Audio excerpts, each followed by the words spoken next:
Jana Smit is our youngest graduate to date. She is a grade 10 pupil at Redham House in Durbanville. She's passionate about drama and debating and hopes to graduate as a psychologist. Her hobbies are reasoning with her parents and reading.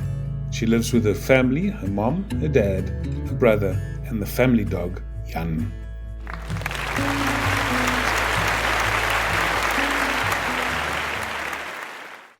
Your hands are shaking and your heart is racing. If you didn't know any better, you'd think you were dying. Your brain is screaming at you to run, to get out, to do something to make yourself seem less vulnerable. But all you can do is attempt to breathe. Deep breath in, hold, and exhale. In, hold, exhale. In, hold, exhale. In, hold, exhale. In, hold, exhale. I was diagnosed with post-traumatic stress disorder in March of 2019. It's a psychiatric disorder that may occur in people who've either witnessed or experienced a traumatic event. I was 12 years old at the time, and now I'm 16. At that age, nobody can prepare you for what dying feels like. But over the years, it became a feeling that I was accustomed to. Something that became as natural to me as the art of breathing itself. But so did the feeling of resilience. In my experience, I can tell you that the bathroom is the best place to have a mental breakdown in. I didn't know that at first. So when I experienced my first ever breakdown in high school, instead of going to the bathrooms, I went to the sick room. That was mistake number one. I always hated worrying people or being fussed over. I also liked being alone when I felt this way. Yet there I was, sitting on a bed, lights blurring my vision, and surrounded by a bunch of people. A bunch of people trying to comfort me or ask me what's wrong. A bunch of people trying to hold my hand or hug me when all I wanted to do was scream and cry. But instead of doing either of those things, and trust me, I really wanted to, I decided to take my deep breaths. In, hold, exhale. After a few rounds of breaths and about an hour of just sitting there, I decided to go back to class with a smile on my face. After that day, I never made the same mistake again and always knew the quickest route to each bathroom. By 2021, I became a lot better at living with PTSD. I could now tell you almost anything about it. But most importantly of all, I now knew numerous ways to calm myself down. And my newfound knowledge was soon put to the test. To be honest, I didn't really know what triggered me that day. Maybe my fight or flight response was just particularly on edge. It happens sometimes.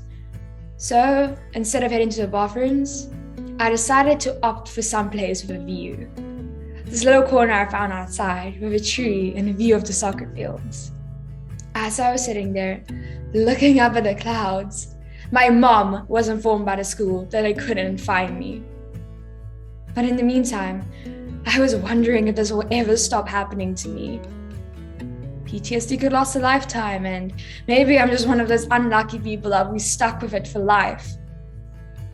Instead of feeling sadness or pity at myself and my supposedly set fate, I felt a combination of anger and fear.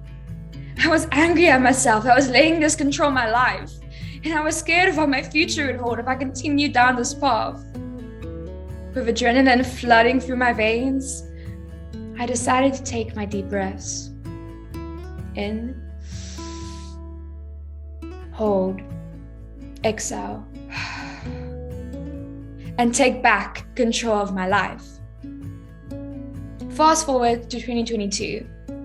After feeling physically and emotionally exhausted for months, I finally went to therapy for the first time. Afterwards, I still felt exhausted, but also like a load was just taken off my shoulders. with this newfound mixture of emotions, I went to my drama company.